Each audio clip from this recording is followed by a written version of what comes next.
کائنات کی تمام عورتوں کی سردار اور خاتون جنت ہو، اور کائنات میں جتنے بھی مقام و مرتبے والی عورتیں ہیں ان سب سے برتری رکھتی ہوں، فضیلت رکھتی ہوں، ان کا کیا مقام ہوگا۔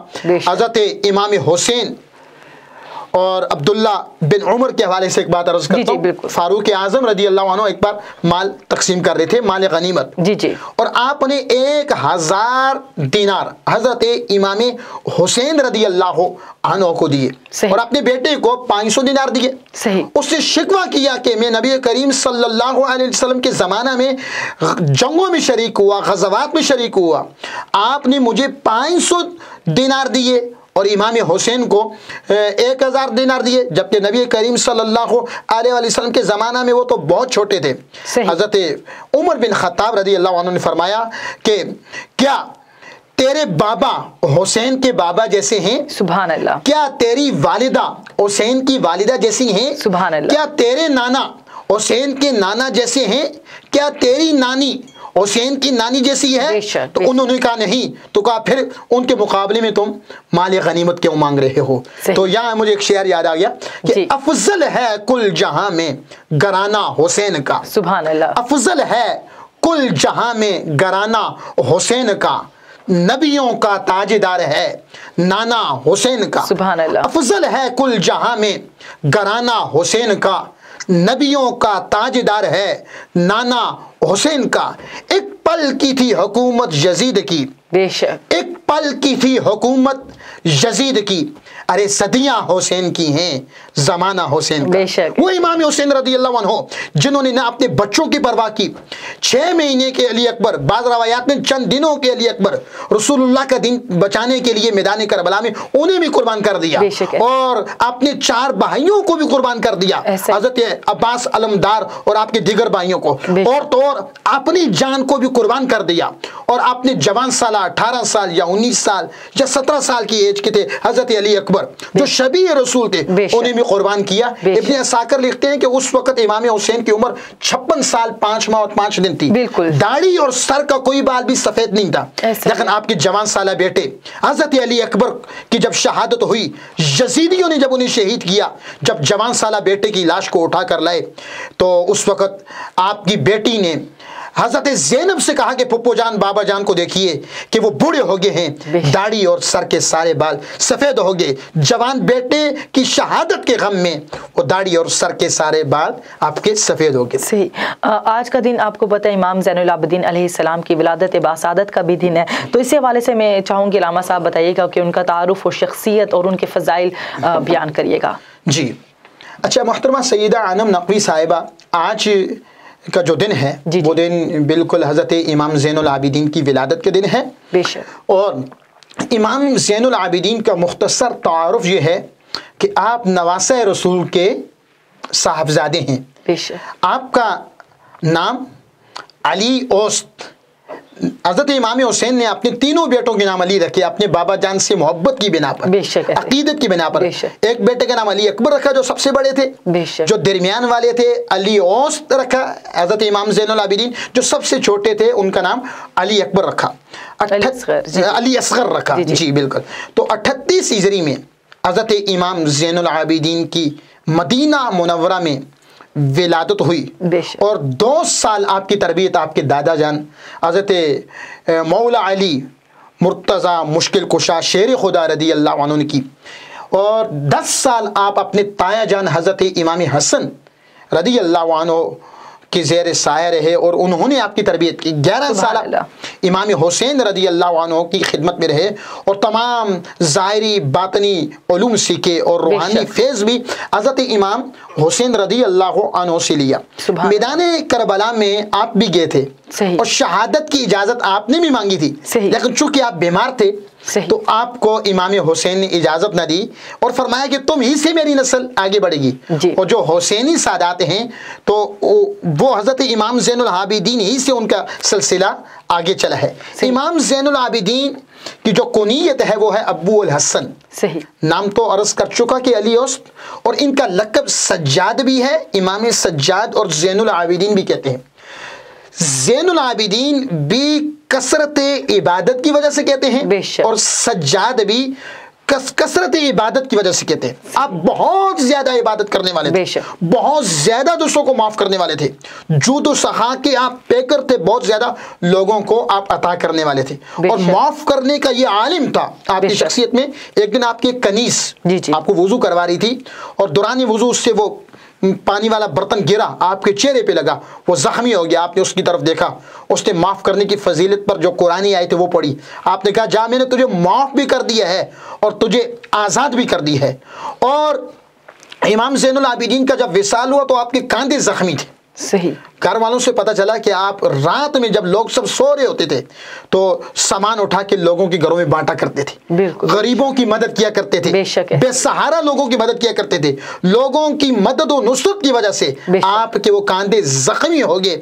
اور 100 گھرانہ مدینہ منورہ میں ایسا تھا کہ آپ ان کے گھر رات میں راشن پہنچایا کرتے تھے, اشیاء خور و نوش پہنچایا کرتے تھے.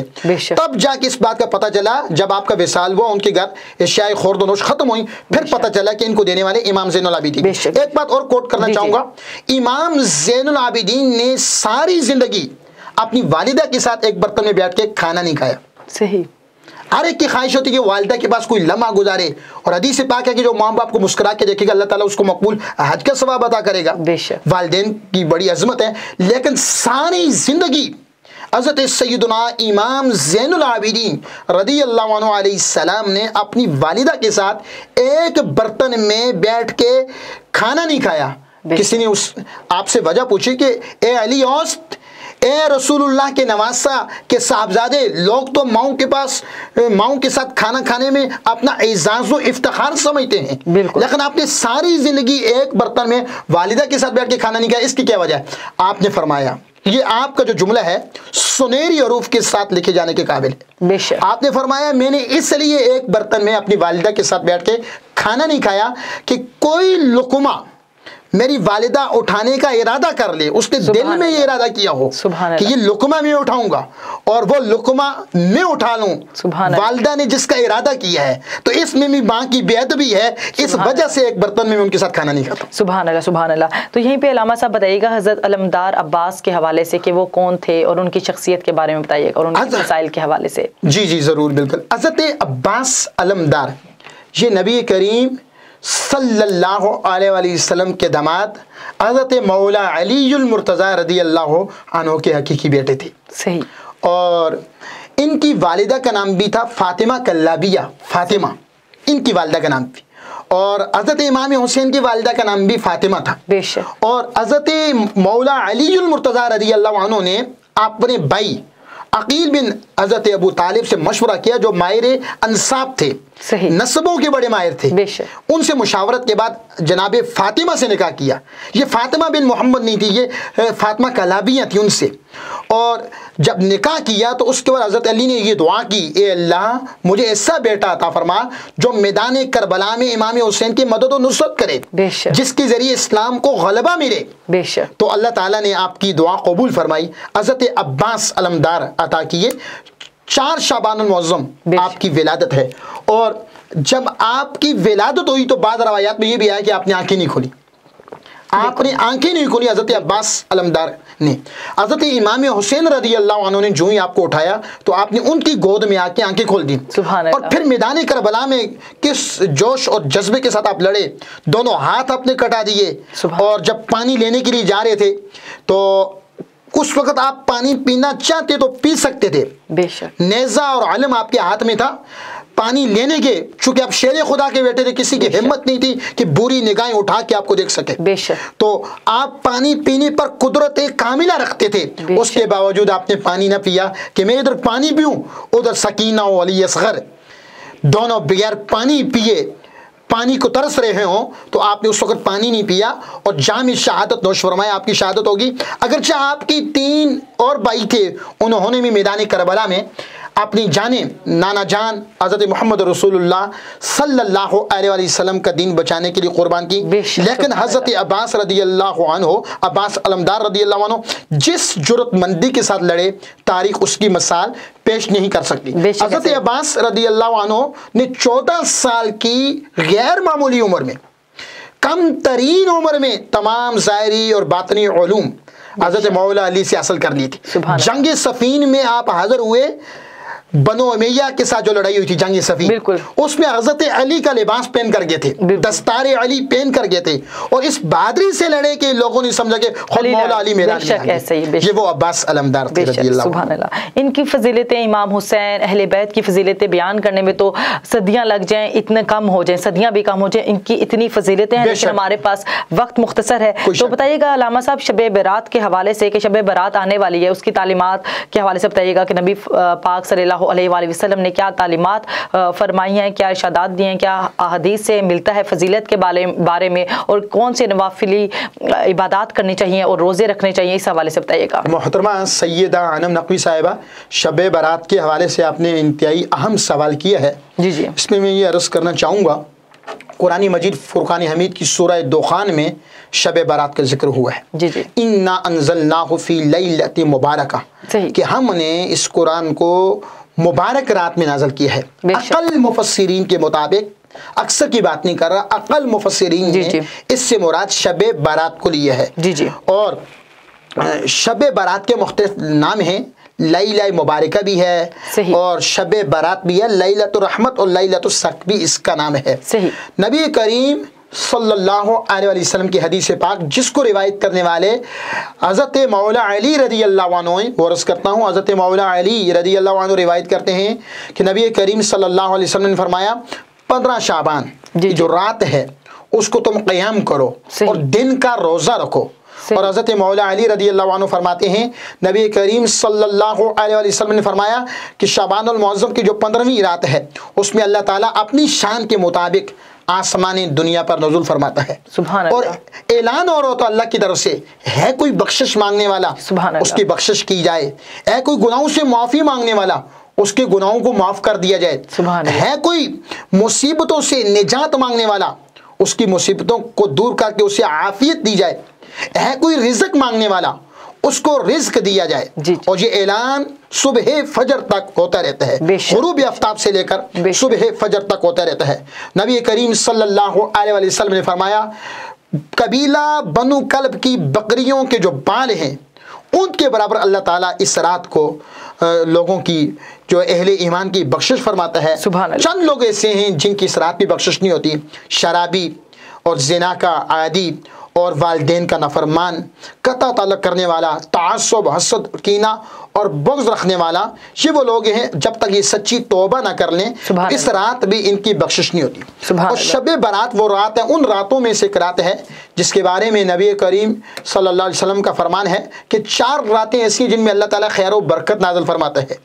ایک شب برات ہے ان میں سے، ایک شب قدر ہے، ایک عید الاضحیٰ اور عید الفطر کی رات ہے، اور ایک یوم عاشورہ ہے، عاشورہ کی رات۔ پھر نبی کریم صلی اللہ علیہ وسلم نے فرمایا کہ اس رات کو جو ہے جتنے بچوں نے پیدا ہونا ہوتا ہے اولاد آدم میں سے، ان سب کے نام لکھے جاتے ہیں، اور اولاد آدم میں سے جتنے لوگوں نے انتقال فرمانا ہوتا ہے، جن کا وصال ہونا ہوتا ہے، ان سب کے نام بھی لکھے جاتے ہیں، اور ان کو جو رزق دیا جاتا ہے وہ رزق بھی اتارا جاتا ہے، اور ان کے اعمال اللہ کی بارگاہ میں پیش کیے جاتے ہیں۔ پھر نبی کریم صلی اللہ علیہ وآلہ وسلم جو ہے اس رات خود کے عمل کرتے تھے۔ آپ حضرت عائشہ فرماتی ہے کہ میں نے ایک رات دیکھا کہ حضور میرے بستر میں موجود نہیں ہے، اور میں حضور کے پیچھے کی تو میں نے دیکھا کہ رات کے آخری حصے میں حضور قبرستان میں ہیں، اور قبر والوں کے لیے، مسلمانوں کے لیے استغفار پڑھنے، دعا کر رہے ہیں۔ پھر رسول اللہ صلی اللہ علیہ وسلم واپس آئے، اتنا لمبا سجدہ کیا، عائشہ صدیقہ رضی اللہ عنہ فرماتی ہے میں نے سمجھا کہ حضور کی روح پرواز کر گئی، اور میں نے جا کے حضور کے پاؤں کا انگوٹھا ہلایا، میں نے اس میں جب حرکت محسوس کی تو سمجھ گئی کہ روح تو نہیں پرواز کر دی گی، بلکہ حضور لمبا سجدہ فرما رہے۔ جب حضور اٹھے تو میں نے وجہ پوچھی تو نبی کریم صلی اللہ علیہ وسلم نے فرمایا، ہر حکمت والے کام کا فیصلہ اس رات میں کیا جاتا ہے، اور اس رات میں جن لوگوں نے حج کرنا ہوتا ہے ان خوش نصیبوں کے نام بھی لکھے جاتے ہیں، جن لوگوں نے دنیا میں آنا ہوتا ہے ان کے نام بھی لکھے جاتے ہیں، جنہوں نے دنیا سے جانا ہوتا ہے ان کے نام بھی لکھے جاتے ہیں، اور اللہ نے جس کو جتنا رزق دینا ہوتا ہے وہ بھی لکھا جاتا ہے۔ اور اس کے بعد ہم لوگوں کی، مسلمانوں کی 2 عیدیں ہیں، ویسے تو بہت زیادہ ہیں، عید میلاد النبی بھی ہے، ہم اس کو مناتے بھی ہیں، اس پر دلائل بھی ہے ہمارے. تو عموماً جو عیدین واجب ہیں، واجب 2 عیدیں ہیں، ایک عید الفطر ہے اور ایک عید الاضحیٰ ہے، یہ 2 واجب ہیں اور یہ دونوں دن کو ہیں. اور فرشتوں کی بھی 2 عیدیں ہیں. غنیت و طالبین کتاب ہے، اس میں یہ بات لکھی ہے، وہ ہے شب قدر اور شب بارات، اور وہ دونوں رات کو ہیں، اس لیے کہ فرشتے سوتے نہیں ہیں. لاسٹ بات عرض کرتا ہوں شب بارات کے حوالے سے. نبی کریم صلی اللہ علیہ وسلم کا یہ فرمان ہے کہ جو بندہ شب بارات میں 100 نوافل پڑھے گا اللہ کی رضا کے لیے، تو اللہ تعالیٰ اس کی طرف 100 فرشتوں کو بھیجے گا. صحیح. جو آدمی شب بارات میں 100 نوافل پڑھے گا اللہ کی رضا کے لیے، تو اللہ تعالیٰ 100 فرشتوں کو اس کی طرف بھیجے گا. ان میں سے 30 فرشتے اس کو جنت کی خوشخبری دیں گے، سبحان اللہ. اور 30 فرشتے اس کو دوزخ سے بچائیں گے، آگ سے بچائیں گے، سبحان اللہ. اور 30 فرشتے اس کو دنیا کے مصائب تکالیف سے مصیبتوں سے بچائیں گے. 90 ہو گئے. اور جو 10 فرشتے ہیں وہ اس کو شیطانی وسوسوں سے بچائیں گے. جو 100 نوافل اس رات میں پڑے گا تو اللہ تعالیٰ اس کو اس انعام سے نوازے گا. سبحان اللہ. علامہ صاحب بتائیے گا کہ شب برات کو شب برات کیوں کہا جاتا ہے اور اس کی فضیلت اتنی زیادہ کیوں ہے؟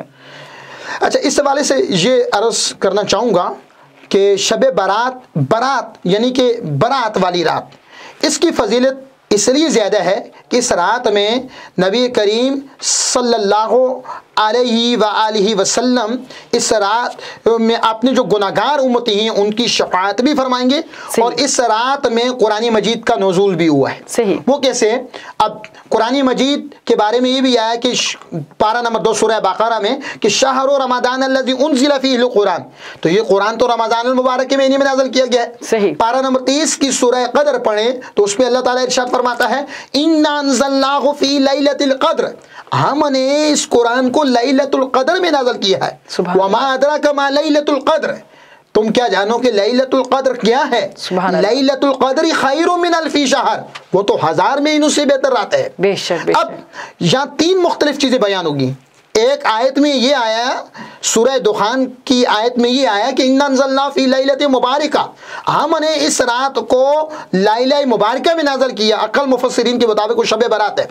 اور دوسری جگہ پارہ نمبر 30 میں آیا کہ ہم نے اس کو شب قدر یعنی رمضان المبارک کی 27ویں میں نازل کیا. تیسری جگہ فقط یہ آیا کہ شہر رمضان الذی انزل فیہ القرآن، ہم نے اس قرآن کو رمضان میں نازل کیا.